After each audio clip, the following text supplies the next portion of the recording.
Assalamualaikum warahmatullahi wabarakatuh. Di sini kelompok kita akan mempresentasikan proyek tugas besar cloud computing, yaitu perancangan dan implementasi aplikasi smart mobility. Solusi lalu lintas dan transportasi umum berbasis real time dengan arsitektur cloud native. Sebelumnya, perkenalkan, nama saya Erik Erlangga dengan NRP 15 2022 169. Lalu ada rekan saya. Saya Megatri Nurdiani, NRP 15 2022 206. Dan saya ada Muhammad Ridho Priliandi dengan NRP 15 2022 136. Saya Baraja Barsha dengan NRP 15 2022 137. Nah, di sini untuk latar belakangnya, kondisi transportasi Indonesia. Pertama, ada populasi perkotaan Indonesia tumbuh 2,3% per tahun, meningkatkan kebutuhan mobilitas. Lalu, 70% masyarakat menggunakan kendaraan pribadi karena ketidakpastian transportasi umum. Dan kerugian ekonomi akibat kemacetan mencapai 67 triliun per tahun. Dan hanya 16% infrastruktur jalan dalam kondisi baik berdasarkan data Kementerian PUPR. Tingkat kepuasan masyarakat terhadap transportasi umum masih rendah, yaitu 45%. Mengapa smart mobility? Solusi digital untuk transportasi cerdas. Era digital menuntut transformasi layanan transportasi. Kebutuhan platform terpusat untuk semua informasi mobilitas, lalu meningkatkan efisiensi dan transparansi layanan transportasi, dan menghubungkan masyarakat, operator, dan pemerintah dalam satu sistem. Nah, selanjutnya siapakah target pengguna yang membutuhkan aplikasi ini? Di sini ada pengguna utama, yaitu warga perkotaan, pekerja, pelajar, dan masyarakat umum. Nah, selain warga perkotaan juga, ini juga bisa digunakan oleh pendatang baru gitu, atau orang yang backpacker ke kota tersebut. Selanjutnya ada pengguna transportasi umum untuk angkot atau bus mini. Lalu selanjutnya ada masyarakat yang melakukan perjalanan desa ke kota ya seperti backpacker tadi ya. Nah selanjutnya ada stakeholder yang dimana stakeholder ini yaitu dinas perhubungan untuk monitoring, operator transportasi untuk optimalisasi layanan. Next. Lalu selanjutnya untuk tujuan dari aplikasi yang telah dibuat ada beberapa poin yang ingin kita capai. Yang pertama ada efisiensi yang dimana aplikasi ini akan menyediakan informasi secara real time untuk lalu lintas dan transportasi. Lalu selanjutnya ada kemudahan yang dimana ini adalah untuk memfasilitasi pelaporan masalah infrastruktur yang ada di lapangan. Selanjutnya ada kualitas yang dimana kualitas ini adalah untuk meningkatkan pelayanan transportasi umum. Selanjutnya ada partisipasi yang dimana ini akan melibatkan masyarakat dalam pembangunan infrastruktur daerah. Next. Nah, selanjutnya di sini juga ada manfaat dan dampak yang dihasilkan setelah kita membuat aplikasi tersebut gitu ya. Untuk manfaat bagi masyarakatnya sendiri, diantaranya ada kemudahan akses informasi transportasi, lalu juga kepastian jadwal dan rute perjalanan untuk angkutan umum itu sendiri. Selanjutnya ada untuk pemerintah, di sini ada data secara real time untuk mengambil kebijakan. Lalu selanjutnya ada percepatan penanganan masalah infrastruktur yang ada di lapangan. Lalu untuk dampak jangka panjangnya, ada di sini pengurangan kemacetan yang ada di lapangan, lalu juga pembangunan kota cerdas yang berkelanjutan.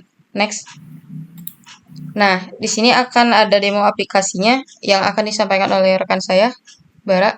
Mangga. Baik, berikutnya demo aplikasi ya. Ini saya akan share screen terlebih dahulu. Untuk aplikasinya ini tampilannya akan seperti ini untuk pertama kali login atau pertama kali mengakses aplikasinya. Jadi di sini tuh tampilannya kurang lebih seperti ini. Ada login, ada register. Jadi di sini umum ya seperti pertama kali datang di website lain. Jadi kalau mau kita register aja dulu. Misalnya di sini namanya Pufapa, terus ini pufapa@gmail.com untuk kata sandinya. Nah, di sini keamanannya udah agak terjamin ya, karena di sini udah mengharuskan 8 karakter terus dikombinasikan dengan huruf dan angka. Jadi kita di sini contoh misalnya admin 123 kita daftar. Nah, di sini sebenarnya udah masuk ya akunnya ke registrasi. Jadi kita langsung klik login.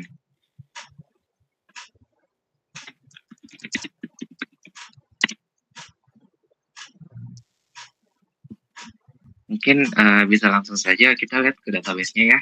Berdasarkan apa sih tadi itu berdasarkan hasil login kita dan register kita, keamanannya apa aja sih gitu yang ada di aplikasi kita. Nah, ini bisa dilihat di sini bahwa kita tuh aplikasinya udah sangat aman ya kategorinya, karena di sini kita inputan passwordnya itu diubah menjadi menjadi kata yang tidak bisa dibaca atau bisa dibilang atau yang lebih dikenalnya enkripsi gitu, enkripsi password. Kurang lebih seperti ini ya, enkripsi passwordnya.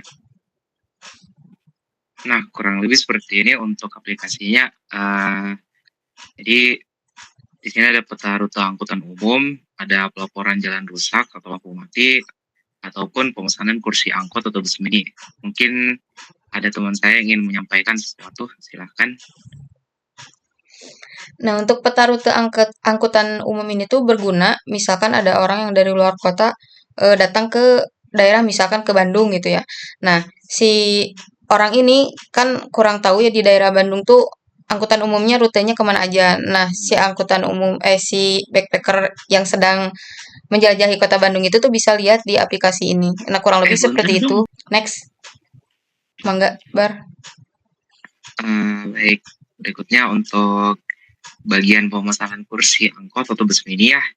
Jadi misalnya sini kita masukkan namanya siapa gitu, namanya Andini untuk namanya. Terus untuk contoh terminalnya itu terminal Cicahem. Nah, di sini ada pilihan jamnya, ada jam 7, jam 9 sama jam 11. Kita ambil aja jam 11 ya. Nah, pesan kursi.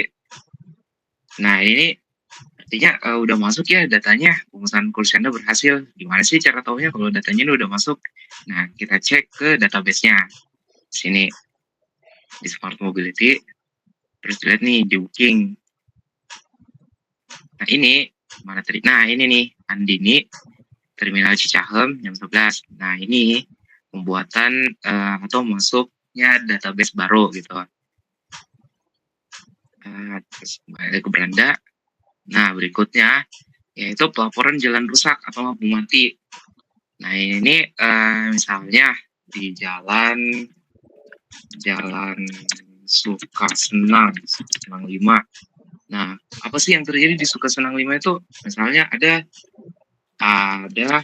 perbaikan jalan sehingga banyak jalanan berlubang.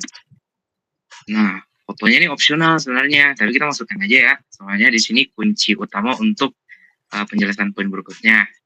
Ini kita masukkan saja sebagai contoh. Sebagai contoh aja ini kita masukkan ikan aja, ikan JPG. Nah, kirim laporan.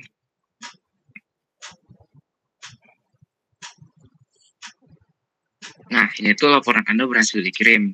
Gimana sih taunya kalau ini tuh berhasil dikirim?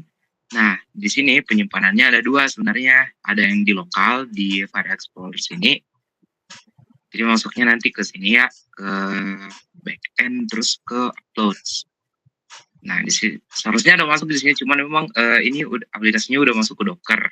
Jadi diceknya harus ke Docker. Nah, satunya lagi kemana? Ke AWS di S3. Mungkin Idoy bisa ditampilkan ya untuk hasilnya. Mangga. Ya, nanti jadi si yang foto tadi masuknya ke AWS, disimpan ke bucket S3. Nah, kita coba lihat tadi barang ngirim foto apa ya.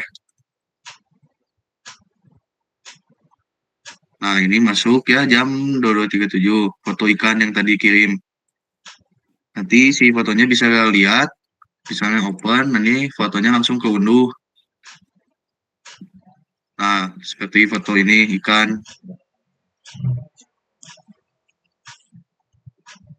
Paling gitu kalau masuk ke foto AWS.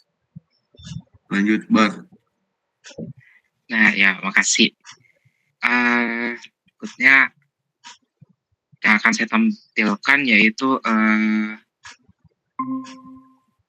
tampilkan yaitu Dockernya ya, seperti apa. Untuk Dockernya itu saya dilihat di sini isi Dockernya, jadi Smart Mobility Web. Untuk isinya itu di sini ada boot, dev, etc. Pokoknya file-file yang ini aja, yang ini isinya nih, mulai dari backend, front end, terus vendor. Dia itu masuknya ke Docker. Gimana sih caranya? Dengan mengetikkan kayak ini nih, Docker compose up min build. Nah, ini artinya apa? Nanti dia akan membuat file-file ini masuk ke Docker sini, yang bisa nantinya di hosting gitu. Nah, di sini saya akan sedikit menjelaskan terkait CDN-nya juga yang kita gunakan juga dalam proyek ini. CDN atau Content Delivery Network ya adalah jaringan server global yang digunakan untuk menyimpan file statis seperti CSS dan JavaScript, yang dimana berfungsi agar bisa diakses lebih cepat dari berbagai lokasi.